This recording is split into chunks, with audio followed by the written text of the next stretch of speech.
Hello, my name is Małgorzata Plechowska-Wójcik. I am an assistant professor at Lublin University of Technology in Poland. The aim of my talk is to give you the introduction into responsive web design. The agenda of my talk is as follows. I will start with results of research concerning mobile device users. Next, I will present the definition of responsive web design. According to a recent research, more than three-quarters of US adults own laptop or desktop computers. However, the computer market has stabilized for the last 4 years, and what is growing now instead is the mobile market. Nearly 44% of US adults own smartphones and 18% of US adults own tablets.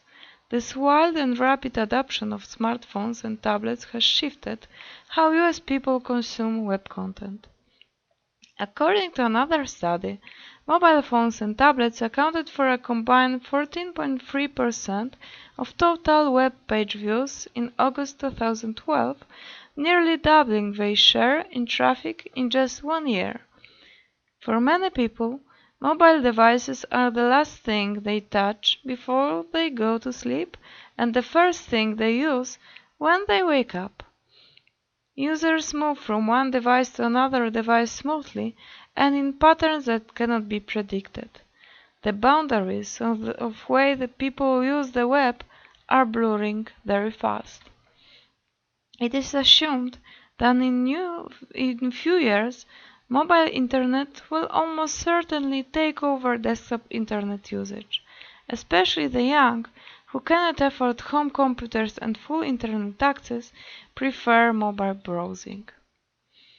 Therefore, nowadays it's more important to design cross-channel websites prepared to be accessed from a myriad of different devices. It is clear that continuity between platforms is quite important, but due to the lack of some features in some devices, it's totally impossible to offer the same experience between devices. The user experience must change with each device. Websites must be prepared to adapt to different user scenarios. Nowadays, it's needed to design websites for different user scenarios, not for different screens.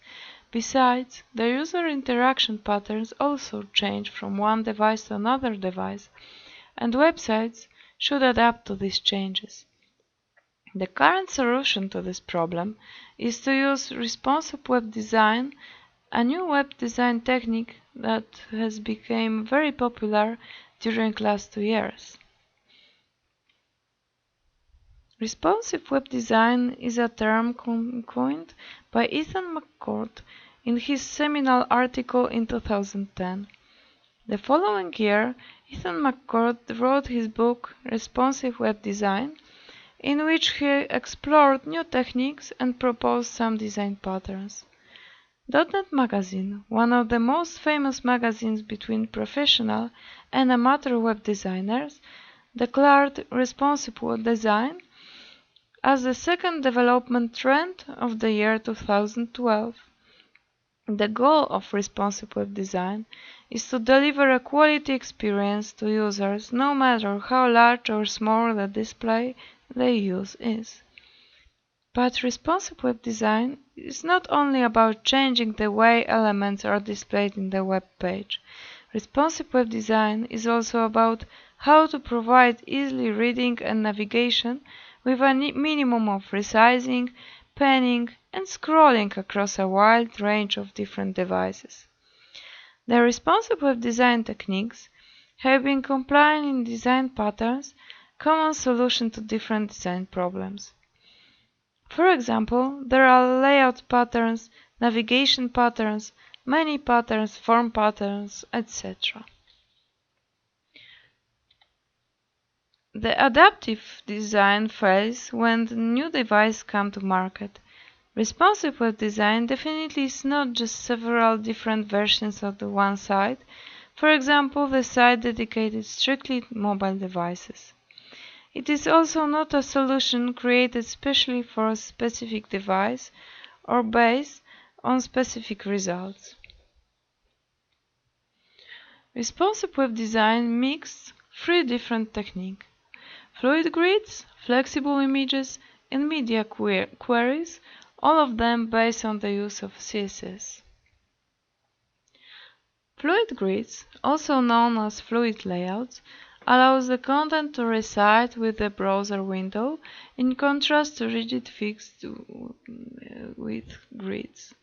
A design based on fluid grids market no assumption about the browser window size, and therefore the design adapts to devices that have different sizes, and even to devices such as smartphones and tablets that can work in portrait and landscape modes.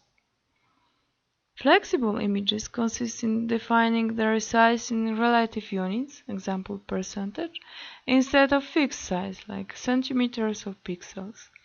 With this technique, images scale to fit the containing elements so as to prevent them from displaying outside their containing element. Finally, media queries in a CSS-free model that allows the web designer to define different CSS style rules based on characteristics of the device the website is being displayed on. For example, media queries allow content to be rendered to adapt to the conditions such as media type, screen, print, TV, device size, or device solution. This presentation was dedicated to basics of responsive web design. Thank you for your attention.